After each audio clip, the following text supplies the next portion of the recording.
ਡਿੰਗ ਡਿੰਗ ਡਿੰਗ ਡਿੰਗ ਡਿੰਗ ਡਿੰਗ ਸਿਮੋ ਮੈਨੂੰ ਥੋੜਾ ਐਂ ਲੱਗਦਾ ਜਿਵੇਂ ਆਪਣੇ ਮੰਜੇ ਤੇ ਆ ਕੇ ਕੋਈ ਬੈਠਿਆ ਹੁੰਦਾ ਉਹ ਮੈਂ ਮਰ ਜਾ ਵੇ ਤਾਂ ਬਾਪੂ ਆਪਣਾ ਮਰ ਜਾਣਿਆ ਤੇਰਾ ਪਤਾ ਲੈਣ ਆਇਆ ਚੇ ਬਾਪੂ ਜੀ ਸਤਿ ਸ੍ਰੀ ਅਕਾਲ ਹੋਰ ਸੁਣਾ ਬਾਪੂ ਉੱਪਰ ਕਿਵੇਂ ਚੱਲਦਾ ਜਗਾਰਮੈਂਟ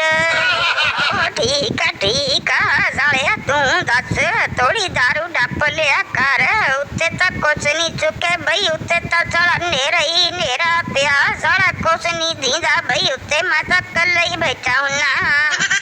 ਬਈ ਬੱਲਾ ਬੱਲਾ ਬਾਪੂ ਫੇਰ ਤਾਂ ਬਹੁਤ ਔਖਾ ਹੋਊ ਤੇਰਾ ਇੱਥੇ ਦੇਖ ਲਾ ਵੀ ਉਹ ਵੀ ਸਾਲਾ ਟਾਈਮ ਹੁੰਦਾ ਸੀ ਬਾਪੂ ਜਿੱਧਰ ਨੂੰ ਜਾਂਦਾ ਸੀ ਸਾਰੀਆਂ ਗੱਡੀਆਂ